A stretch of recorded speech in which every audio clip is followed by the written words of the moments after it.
Welcome to the Voice of Reason Sports Podcast. Make sure you subscribe to the show, leave a comment, and click that like button.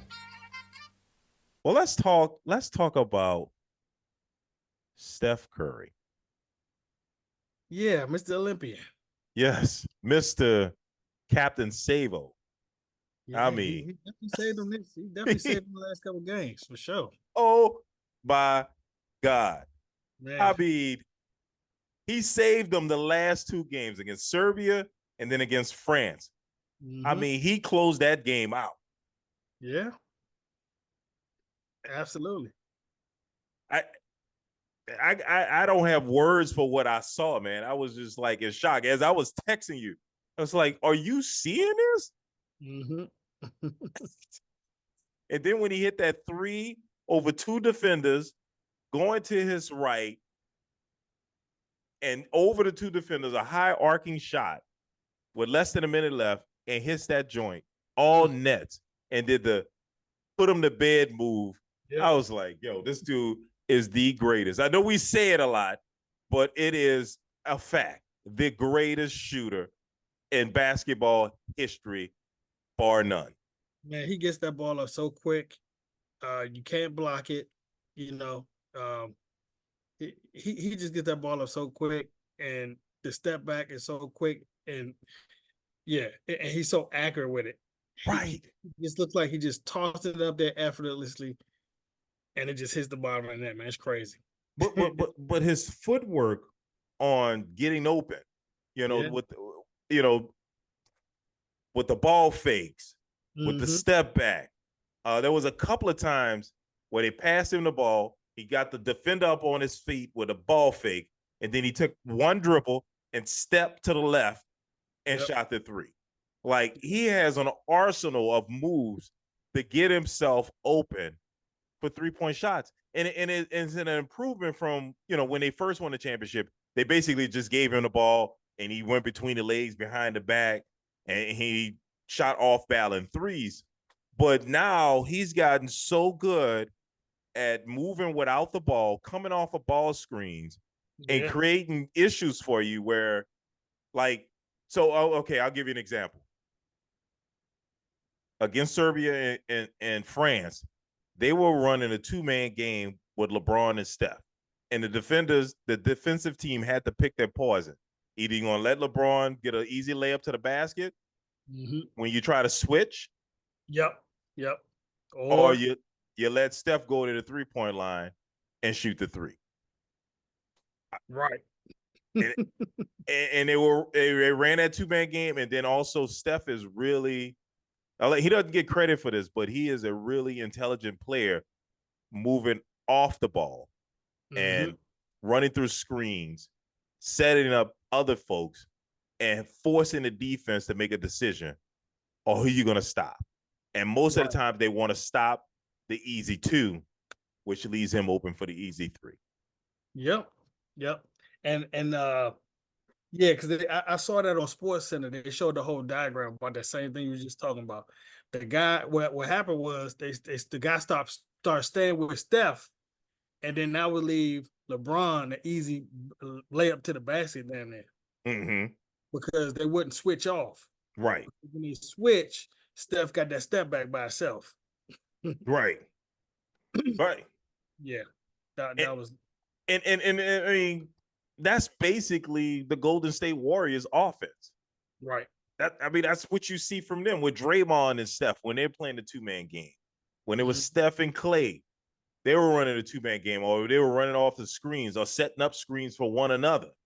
Right. Just like, this is the Golden State offense. This is highly effective. It's better than and I'll always say this with LeBron. Like, LeBron has never played on a team where there was a system. He was always the system. Give him the ball, get the hell out of his way, and let him play bully ball. Problem is, with bully ball, you can't do that for 48 minutes. Right. You get tired, you get sore, you get worn out. Yeah, you're getting beat up. Imagine if he was doing that back in the day when the Detroit Pistons was around there and the Celtics was still around there. Right. He wouldn't have been in the league 20 years. He wouldn't have been in the league 20 years. You're absolutely right. Because the Lambeau would have punched him in the mouth by now. Man. You know, Rodman would have clipped him, you know, going to the basket. He would have fell on his hip. Yep. Yeah.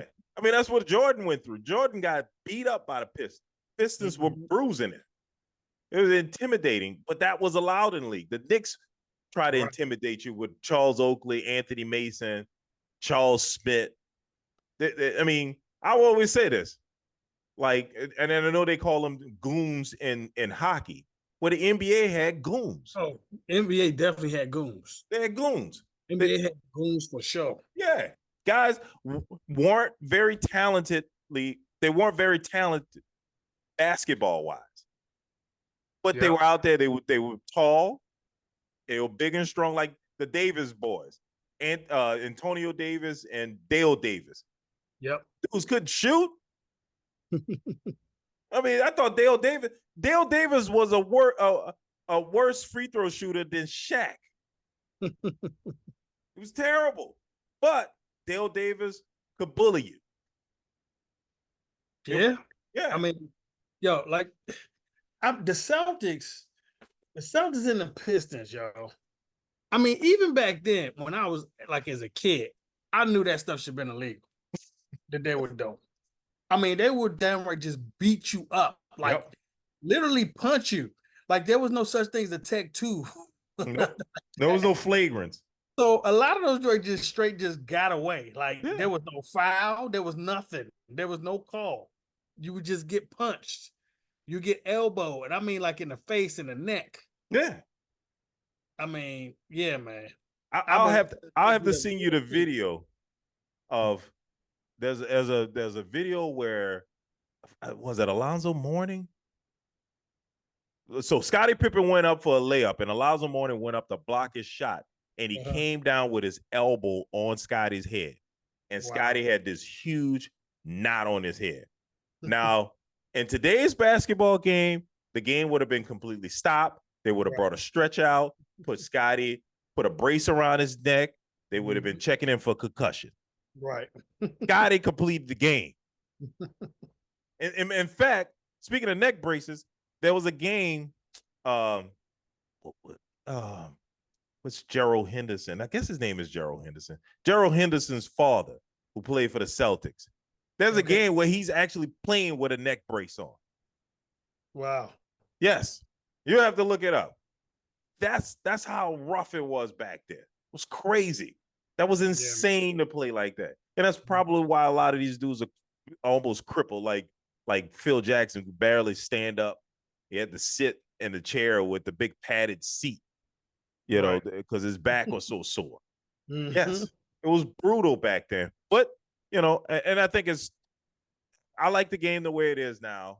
It's not as rough. They could put a little bit more toughness in it. I like the international game. That's why I like watching the Olympics, because there's a little bit more physicality in the game. The refs are not quick with those whistles. They're not quick with the whistles at all. Yeah. They will let them. They'll let them play. Yeah. And you don't feel like your team or any team is getting robbed by the officials.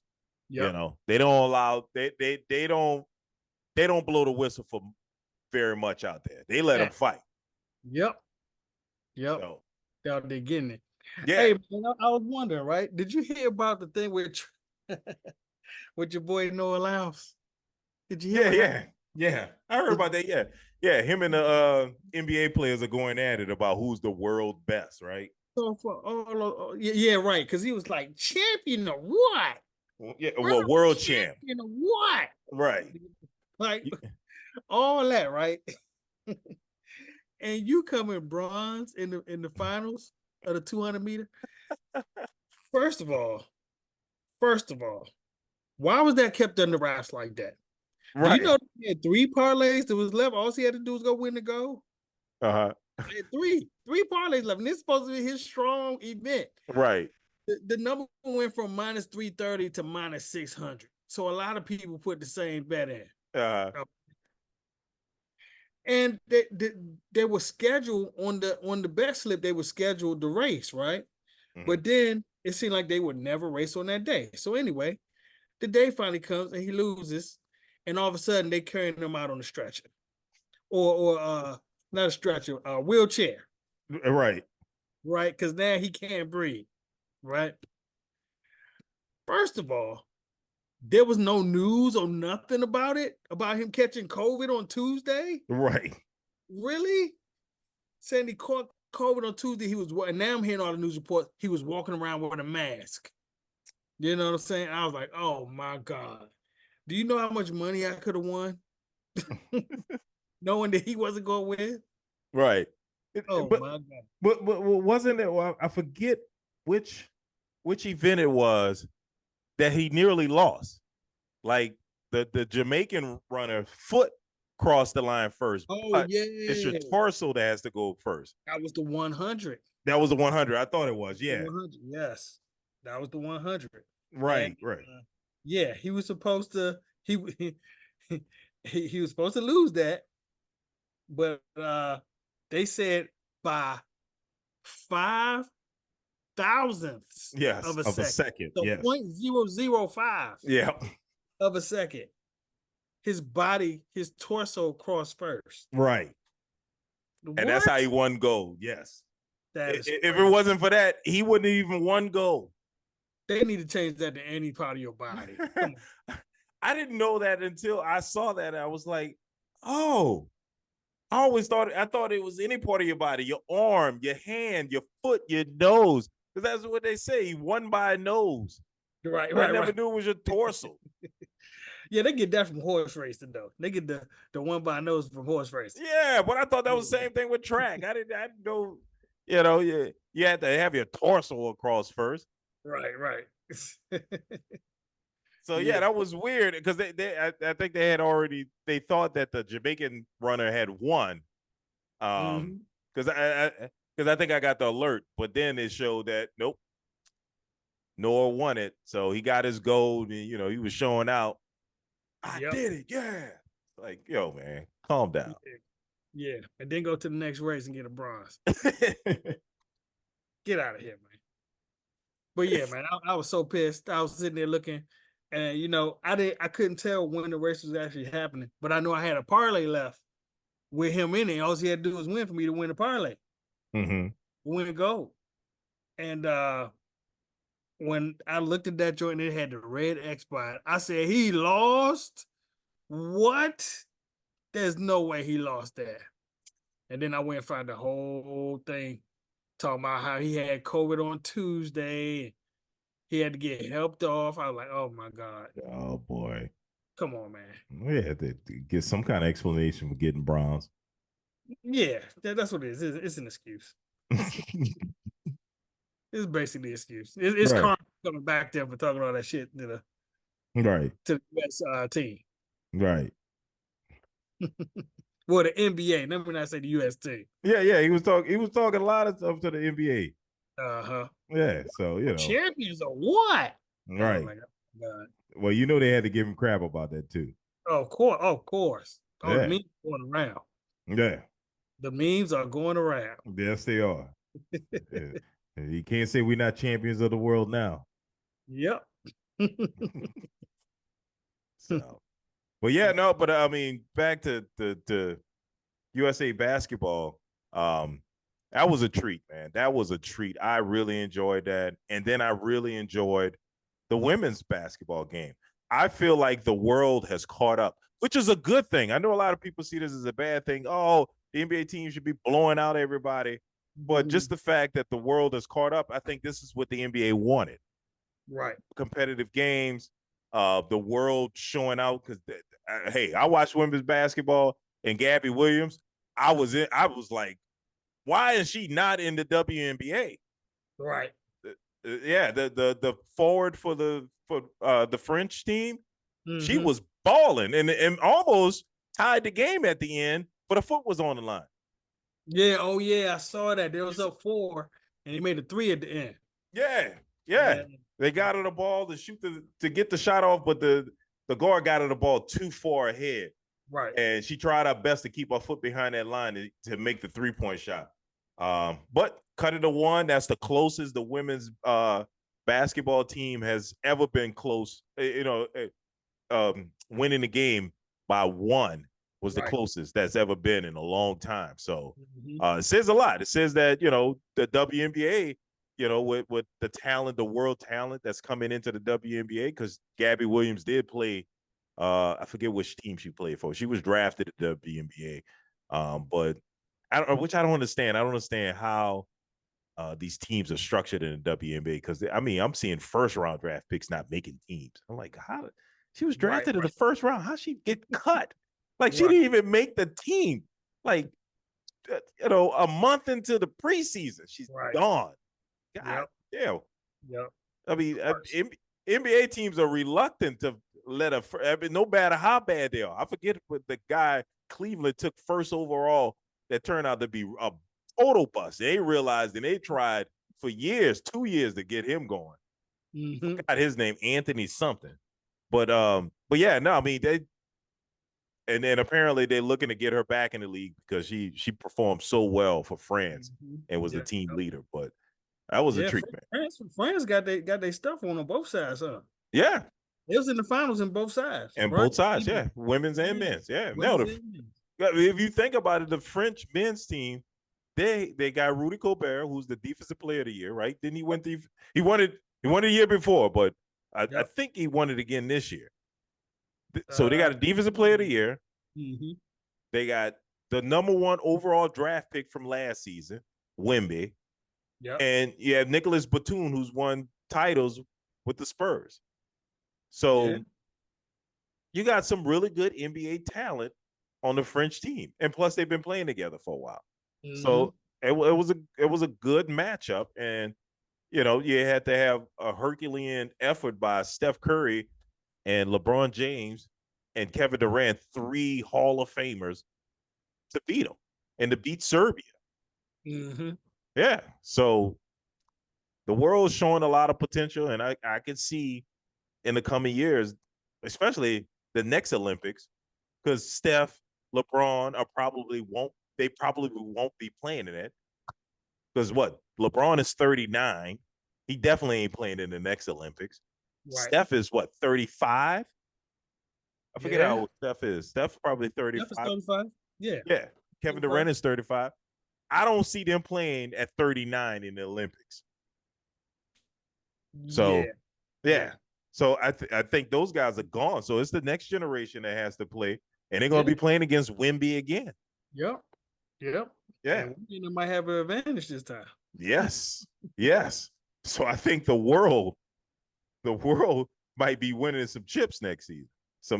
Steph is 36. Yeah, so he definitely ain't playing next Olympics. Right. Yeah. So, yeah, I mean, I really enjoyed watching Olympic basketball. I didn't care too much with the 3-on-3 basketball. Yeah, I caught none of that. I caught 0 of that. You caught 0? I caught somebody. I was like, well, I want to see Jimmy Fredette, because he played for the 3-on-3 team. Well, when I saw it on the list, I thought it was Ice Cube League. I'm like, wait a minute, Ice Cube in the Olympics? Wait a minute. Hold up, man. Hold up. You know what I'm saying? I thought Ice Cube need to send one of his teams there. Right. You know what I'm saying? Like the NBA sending their team, Ice Cube's are like, look, we're going to send our best players. Yeah. Mahmoud Abdul-Rauf out there. Right. Come on, man. Yep. Oh, man. Yep. That'll be something else, man. Ice Cube be blowing up if he does that. I try to watch it because it kind of reminds me of how we played basketball as kids. Because it's 3-on-3, but they need to change the rules. They need to make them take them. If you shoot the air ball, you get an easy layup. How we used to play. They need to play those rules. Definitely. Yeah, and if you get the rebound, you got to take it back. You know that, right? Yep. How many arguments and fights have started over that, not taking it back? Yep. Oh, no, you ain't taking back far enough. Yeah. Right, you're supposed to step behind this line, the free throw line. You ain't take it back. Come on, man. Matter of fact, they should do an Olympic game where they have 21. Remember playing 21? Oh, of course. Yeah. Yeah, they should do it that way. Play 21. But what I'm most interested in to see now is flag football. Yeah, I heard that's supposed to start next time. The next one. Yes, but I want to see NFL players play it. I want to see Yeah, Tyreek Hill out there. I don't know if they're gonna do it. I don't know They if they're gonna. should. They should. You see Tyreek. Come on, man. Look, that'll grow the game. You know what I I mean? don't know. They brought a game, but you talk about $30 million a year players. We got $40-50 million players playing basketball. Basketball is different. How's that different from flag football? Because stuff happens in flag football. I mean, I know people that got like serious injuries off of flag football. serious injuries. Oh, man, bones cracked, broken arms, broken legs. You telling me that can't happen in FIBA basketball? How they allow everything to go through that? Of course it could, but it's less likely. Man, that's why you got so many more 20-year players in NBA than probably any other sport. Get Patrick. Man, we just saw Tom Brady play 22 years. Get Patrick Mahomes. Let's get Tyreek Hill. Let's get the best football players out there to get some flag football. Man, I would love to see that. I will tune in. Olympic Committee, get the NFL players out. I don't care. I mean, we watched the Dream Team blow out teams in the past, so let's see NFL players blow out teams. That's basketball. It was completely different than football, man. Completely different. Come on, man. I mean, they would have to have some real petty rules for NFL teams to allow their players to go over there and play. And then if it's too petty, we're not gonna watch it because we're not up there to watch no. To me, you can scrap that whole Pro Bowl crap that we were watching, the flag football Pro Bowl thing. Screw that. Send them off to the Olympics. I'll watch that. Even when they would try to do tackle football in the Pro Bowl, that was crap. They weren't even tackling them all. Just send them to the Olympics. Like, we'll watch that against some Russian team. They might try to hurt them out there, but anyway. Yeah, you go to Russia for sure. For sure, if it's a Russian team. It's a Russian team. Yeah, that might be ugly. Yeah, really dope. All right, man. Let's go and wrap this thing up. Thanks for joining us again. We do this thing every week. Make sure you like, comment, and subscribe, and we'll see you next week. Holla.